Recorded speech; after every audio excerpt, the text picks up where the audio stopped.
Vamos aplicar agora a terceira lei para determinar a entropia de reações químicas. Lembrem que nós utilizamos a determinação apenas para processos onde ocorria transição de fase, ou seja, apenas modificação do estado de agregação da minha substância.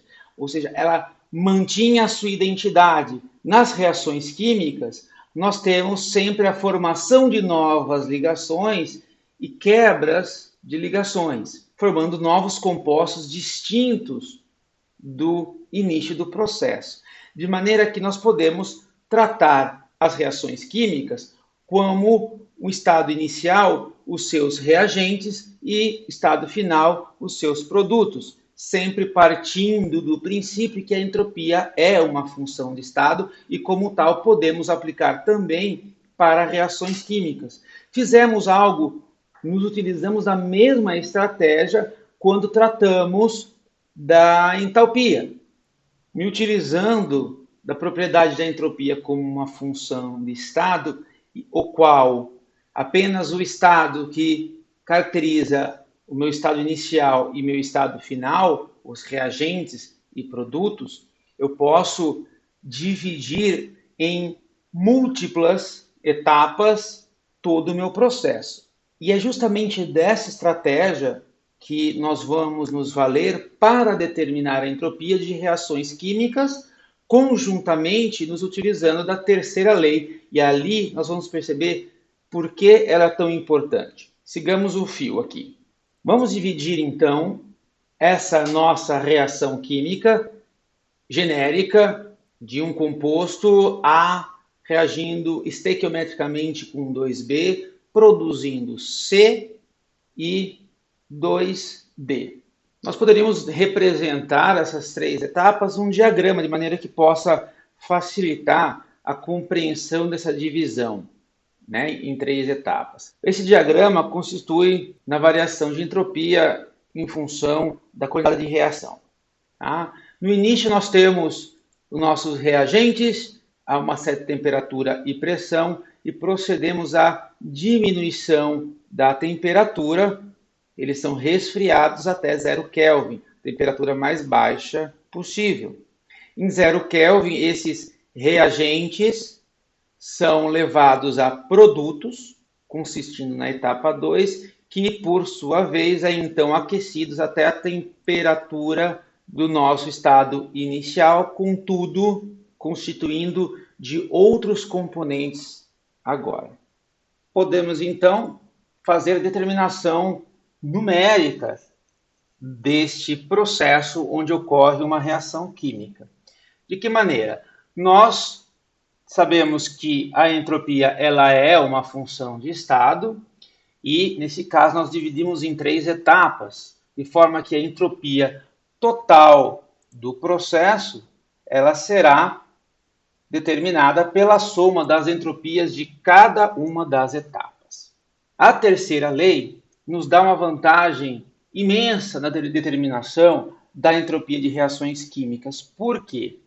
A etapa 2 consiste na reação e produção e formação de produtos a temperatura 0 Kelvin. E a terceira lei nos diz que compostos puros e cristalinos a 0 Kelvin têm a entropia molar zero, de maneira que todos os componentes da minha mistura reacional têm o mesmo valor de entropia igual a zero, resultando na entropia da etapa 2 como sendo zero. O que resulta dessa somatória de variações de entropia dos três processos, constituindo apenas da etapa 1 e da etapa 3. Da etapa 1, nós temos que a entropia ela é a somatória das entropias de todos os componentes presentes nos reagentes. E a etapa 2 é a somatória de todos os meus componentes presentes nos meus produtos. De maneira que resulta nessa equação, substituindo os valores na equação ΔS total, temos que o ΔS total é a diferença da somatória da entropia dos produtos menos a somatória da entropia dos reagentes, levando em consideração, lembre-se, a estequiometria, os coeficientes estequiométricos. Vamos colocar sempre que a entropia da reação, utilizo agora do subíndice R para representar a reação química. Lembre-se que nós utilizamos transição para uma transição, nesse caso o R é para a reação, vai ser a entropia dos produtos menos a entropia dos reagentes. Utilizando para este caso em específico, onde nós tínhamos uma reação genérica, tínhamos que era A mais 2B produzindo C mais 2D.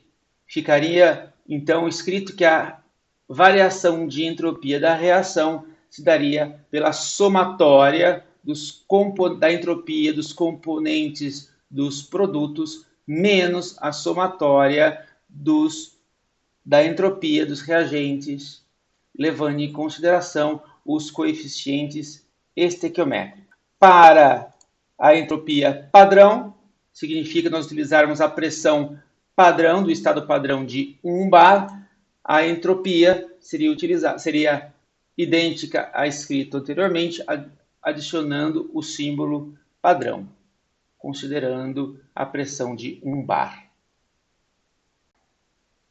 Vamos fazer um exemplo numérico para aplicar o que nós vimos nos slides anteriores relacionados à entropia em reações químicas.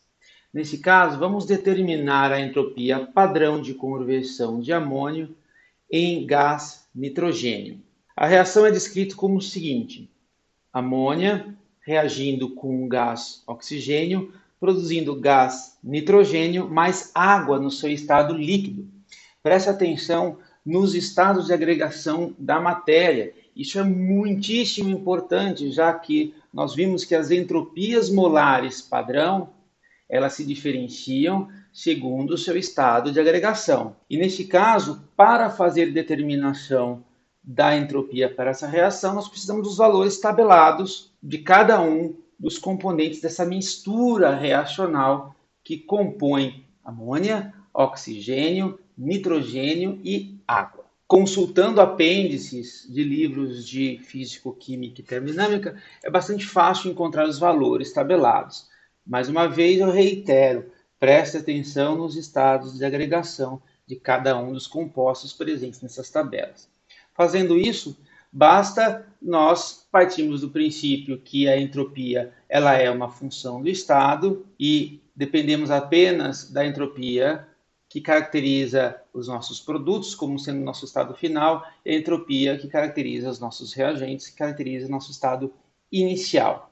Substituindo os valores nesta equação e levando em consideração cada um do coeficiente estequiométrico da reação, nós temos a presença nesse lado da equação constituindo a somatória dos produtos, nesse lado a diferença que temos a entropia dos reagentes. Substituindo os valores na tabela e apertando o botãozinho da calculadora, vocês chegariam a um valor de 582,53 Joule por Kelvin por mol negativo. É um valor interessante. Pensem que nós temos uma reação com entropia negativa. Por que isso? Note que nós temos um estado inicial com 7 mols de gases indo para um sistema cujo a quantidade de gás é de 2 mol. Gases, quando nós vimos, tendem a ter entropias maiores que líquidos. E esse valor negativo resulta na diminuição de 5 mols. Nós saímos de 7 e fomos para 2, uma diferença de 5 mols que passou ao estado de agregação da matéria no seu estado líquido.